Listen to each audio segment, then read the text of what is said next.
மெட்ராஸ்லேருந்து முக்திநாத்துக்கு 5 நாள் டூராக கிளம்பினோம்.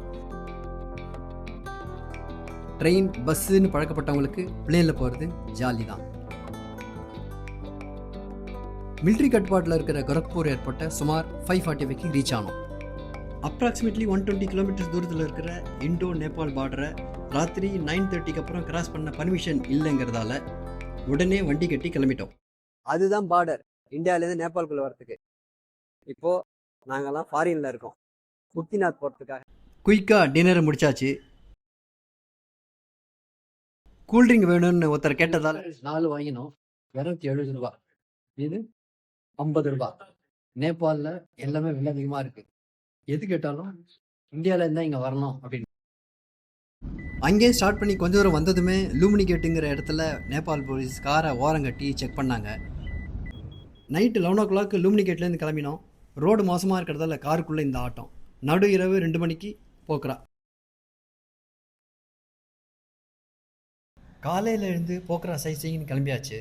முதல்ல வந்த இடம் ஸ்ரீ விந்தியவாசினி துர்கியம்மன் கோயில். படிகள் ரொம்ப இல்லை.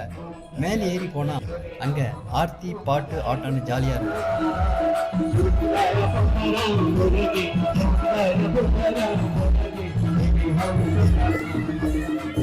கோயிலோட இன்னொரு பக்கம் இருந்த படியிலிருந்து மியூசிக் வந்ததால் அங்கே போய் பார்த்தா அடடே கல்யாண பையன் வாழ்த்து சொல்லிட்டு ஸ்ரீ விந்தியவாசினி துர்கியம்மனை தரிசிச்சுட்டு வந்தோம்.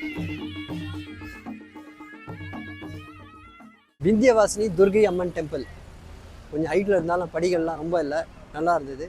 அங்கே ஒரு கல்யாணம் வேறு நடந்துட்டு இருந்தது. அடுத்து எங்களோட விசிட் சிட்டிலேருந்து 11 கிலோமீட்டர்ஸ் தூரத்தில் இருக்கிற பயந்தரா கேவ்ஸ். சுற்றி நிறைய மரங்கள்லாம் வளர்த்து பார்க்காக அமைச்சிருக்காங்க. அட்வென்ச்சர் குகை போல் படிகள் கீழ்நோக்கி இருந்தது. இறங்கினும் கைடு எங்களுக்கு காமிச்சது நாக் தேவதா சிலை. அங்கங்கே லைட்ஸ் இருந்தாலும் டார்ச் வச்சுக்கிறது அட்வைசபிள். நெட்டில் தேடி பார்த்தா ஐசேட் டைமில் சேத்தி ரிவரோட அக்ரஷனால் இது ஃபார்ம் ஆகிருக்கலாம்னு சொல்லுது. இந்த குகைக்கு 1950 தான் கிங் மகேந்திர வீர விக்ரம் ஷா தேவ் அவரோட பெயர் வைக்கப்பட்டிருக்கு. உள்ளெல்லாம் சூப்பராக இருக்குது. கைடெல்லாம் பார்க்குறது கொஞ்சம் டஃப்பாக தான் இருக்கும் உங்களுக்கு.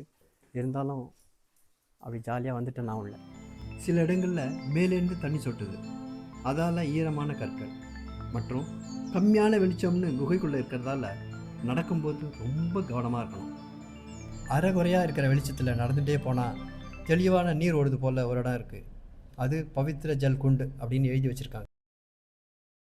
அங்கே சிவ்ஜி சித்தி விநாயக கணேஷா விக்கிரகங்களை தரிசிக்கலாம்.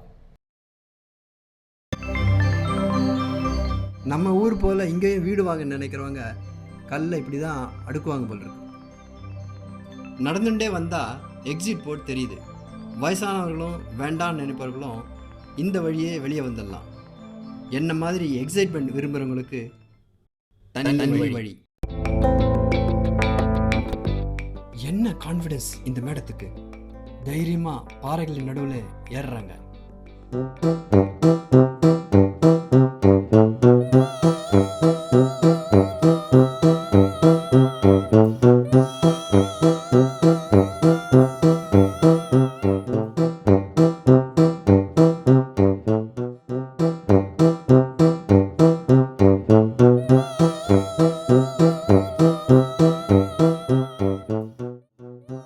டஃப் தான் இருந்தாலும் இன்ட்ரெஸ்டிங்,